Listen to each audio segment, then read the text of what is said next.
Assalamualaikum warahmatullahi wabarakatuh. Halo pemirsa cerita inspiratif dimanapun Anda berada. Salam sejahtera untuk kita semuanya.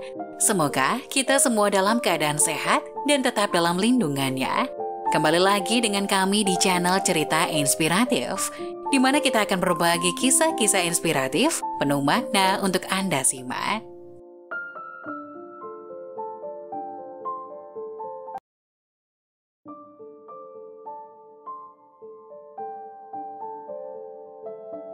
Menantunya selalu pulang malam dan tidak tidur dengan istrinya. Ibu mertua diam-diam mengikutinya dan kebenaran itu terungkap. Dinda adalah seorang janda. Saat berusia 35 tahun, dia mendapati suaminya selingkuh dengan wanita lain dan memiliki anak. Oleh karena itu, dia dengan tegas minta cerai dan membesarkan sendirian Mawar, putri satu-satunya. Meskipun hidup serba pas-pasan, tapi ibu dan anak ini merasa bahagia. Mawar adalah anak yang berbakti. Dia sadar tidak mudah bagi ibunya untuk membesarkannya sendirian. Jadi, sejak kecil, dia sangat patuh dan tidak mau membuat sedih ibunya. Meski prestasi di sekolah biasa-biasa saja, tapi ia memiliki keterampilan tangan seperti ibunya. Sehingga ibu dan anak itu bisa mencari nafkah dengan menjahit pakaian. Karena mereka dari keluarga tak mampu, ibunya juga tidak berani berangan-angan putrinya akan menikah dengan calon dari keluarga kaya. Tetapi dia berharap putrinya bisa menikah setidaknya dengan pegawai negeri. Walaupun pendapatan pegawai negeri tidak terlalu tinggi, namun paling tidak dapat menghidupi istri dan anaknya.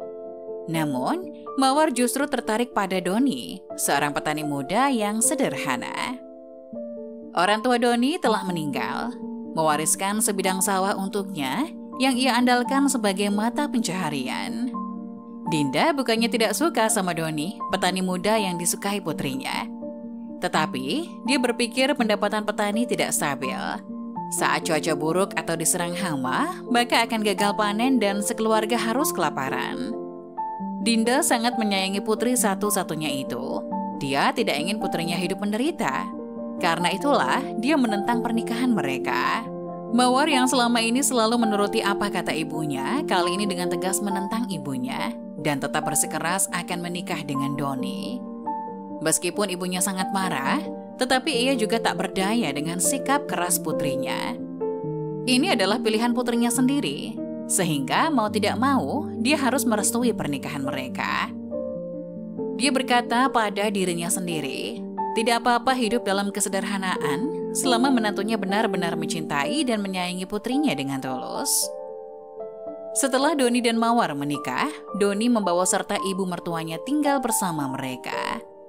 Seperti biasa, Doni bekerja di sawah setiap hari. Meski hidup sederhana, namun keluarga dengan 3 orang ini sangat bahagia. Tak lama kemudian, Mawar hamil. Kehamilannya ini kerap membuatnya mual saat makan sesuatu, membuat Mawar menjadi tidak bergairah dan lemah, sehingga tidak bisa menjahit lagi. Di sisi lain, ibunya kini semakin tua. Kecepatan kerjanya tidak selincah dulu lagi, sehingga sebagian besar beban keluarga itu dipikul sendiri oleh Doni. Sejak itu, Doni yang biasanya selalu pulang menjelang malam, mulai pulang sangat larut.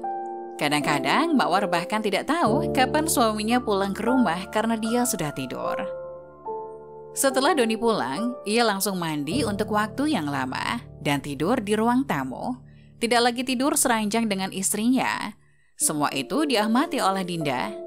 Dinda merasa perilaku menantunya itu semakin mirip dengan mantan suaminya, yaitu gejala selingkuh. Apalagi tidak mau tidur seranjang lagi.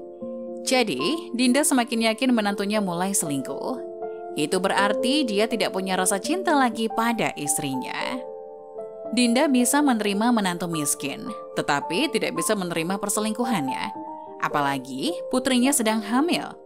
Jadi suatu hari, diam-diam dia mengikuti menantunya. Dia ingin tahu kemana menantunya pergi setiap malam. Ternyata, demi mengumpulkan lebih banyak uang untuk biaya kelahiran anaknya setelah seharian bekerja di sawah, malamnya Doni secara diam-diam bekerja lagi di pabrik. Pekerjaannya di pabrik ini membuatnya harus bersentuhan dengan banyak bahan kimia. Meskipun pihak pabrik telah menyediakan peralatan pelindung, tapi sulit untuk tidak terpapar dari bahan kimia tersebut. Demi istri dan anak yang masih dalam kandungan, dia tahu bahwa pekerjaan ini akan membahayakan kesehatan. Tetapi tidak ada alasan untuk menolaknya karena upahnya cukup tinggi. Doni tidak berani memberitahu istrinya karena dia tahu istrinya pasti akan menentangnya. Karena itu, setiap malam dan secara diam-diam, dia bekerja di pabrik kimia dan mandi sebersih mungkin setelah pulang kerja dari pabrik. Dan dia tidak berani tidur di sebelah istrinya.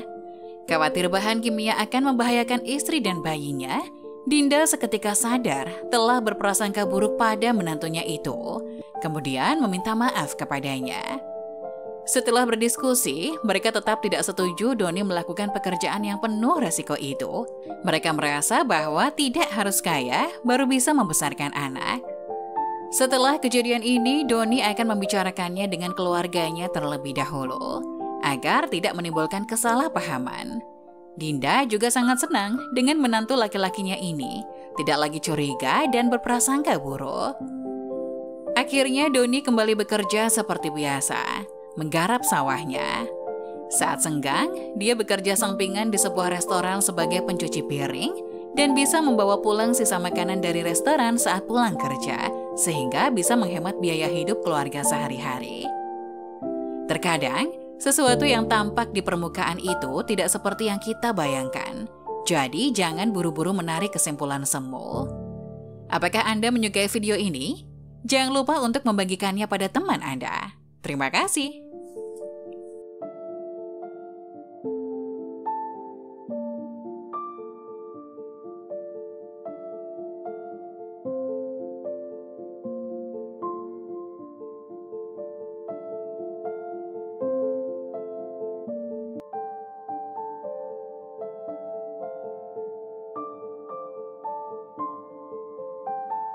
Mana menurut kalian? Jangan lupa tulis pendapat kalian di kolom komentar ya. Wassalamualaikum warahmatullahi wabarakatuh.